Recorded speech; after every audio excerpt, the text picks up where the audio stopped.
There are two kinds of people in this world: politicians and scientists. Most people are politicians, and that's exactly why they'll never do anything meaningful with their lives. They cling to being right, even when they're dead wrong, and that mindset kills growth before it even begins. Politicians want to be right. They form an opinion, then bend the world around it to protect their fragile ego. They don't search for truth, they search for validation. And when reality hits back, they break. Scientists are different. They want to know what's right while assuming they're wrong, and they test everything. They fail on purpose to gather better data. They don't attach their identity to an idea, they attach it to progress. That's why scientists evolve, and politicians decay. If you want to evolve, be a scientist. Treat every belief, every goal, every strategy, like a hypothesis. Try it, fail, and improve. That's how humanity climbed from playing with sticks and stones to flying to the moon, and connecting the whole world through the thing in your hand. Simple trial and error until you have no other choice but to succeed. And stay the hell away from politicians. They'll waste your time with pride, noise, and excuses. Your habits are the single most decisive factor deciding in which direction your life will go, if you achieve greatness or stay a loser. That's why I will show you the science-backed way to destroy bad habits and build the habits of the elite. Your brain is lazy by default. It normally does what consumes the least amount of energy. It takes what is called the path of least resistance. If bad habits are easier to do than good habits, your brain will take the route of the bad habits. The easiest way to change that is to make changes to the path, representing your environment.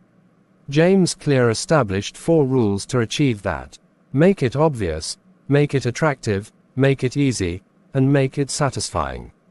For breaking bad habits, the rules apply in reverse. If you want to build the habit going to the gym, you start by packing your gym clothes the night before, and place the bag next to your door. It's a visual cue your brain can't ignore. Then, you pair it with something you enjoy. Maybe you allow yourself to listen to your favorite podcast only while working out. And don't aim for a 90-minute workout. Start with just 2 minutes. And the last rule: track the workout. Cross it off a calendar. The small reward gives your brain dopamine, which will reinforce the behavior. You can apply this blueprint to any habit, and I mean any. Now, write the 4 rules applied to the habit you want to build or destroy in the comments. If you're drowning in tasks but can't start a single one, it's not because you're lazy or lack discipline. It's a psychological phenomenon called cognitive load theory, and here's how you fix it. Cognitive load theory explains that your brain has limited working memory, a kind of mental RAM. When it's full, performance collapses. You get distracted, make poor decisions, forget what you were doing. Most people live in a state of chronic overload without realizing it. Every app, task switch, and mental loop, like worrying or overplanning, eats into this bandwidth. Unlike a computer, you can't upgrade your RAM, so the only solution is to optimize usage. Elite performers do exactly that. They reduce mental clutter to preserve focus for what matters. Here's how to fix it.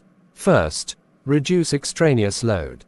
Eliminate unnecessary decisions. Lay out your clothes, plan meals, and batch tasks. Second, limit intrinsic load. Break down complex tasks into smaller ones. Don't write the report, write the intro. Third, increase germane load. Focus your limited attention on meaningful challenges that grow your skills. Use tools like the Pomodoro technique, externalize thoughts with pen and paper, and design your environment to remove noise. The goal is simple: remove the junk so your brain can finally perform how it was meant to.